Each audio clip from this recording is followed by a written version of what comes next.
Ces milliardaires partis en guerre contre la démocratie. Ils ont bâti des empires planétaires et pèsent à eux 5 plus de 1100 milliards de dollars, mais c'est plus assez. Aujourd'hui, certains des hommes les plus puissants et les plus riches de la tech veulent remodeler le pouvoir politique comme on réécrit un code source. Leur conviction, elle est simple, la démocratie va trop lentement, l'État pèse trop lourd et l'avenir appartient à ceux qui contrôlent les serveurs, les satellites, les identités numériques, autrement dit à eux. Le premier, c'est Peter Thiel, idéologue et fondateur de Palantir, le groupe de sécurité planétaire. Il affirme depuis des années que liberté et démocratie ne sont plus compatibles. Il finance des mouvements qui veulent purger l'administration, installer une élite technologique aux commandes et transformer l'État en plateforme pilotée par une poignée d'ingénieurs. Deuxième figure, Elon Musk, à la tête de SpaceX, de Tesla et de X, ex-Twitter. Avec ses satellites, il peut soutenir ou couper les connexions dans une zone de conflit. Avec son réseau social, il peut amplifier ou étouffer un débat public. Et lorsqu'il prend la tête d'une agence gouvernementale, il applique la même logique que dans ses usines, casser, automatiser, accélérer, quitte à laisser la démocratie sur le bas-côté.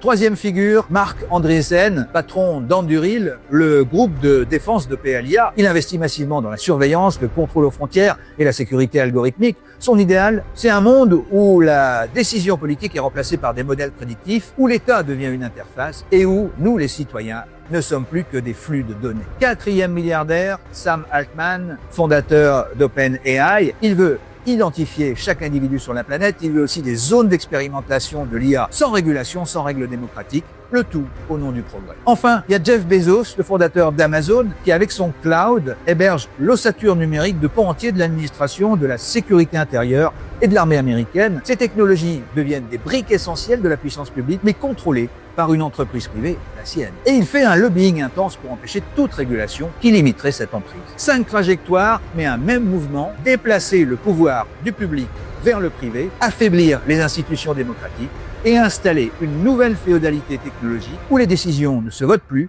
mais sont contrôlées par les plus riches.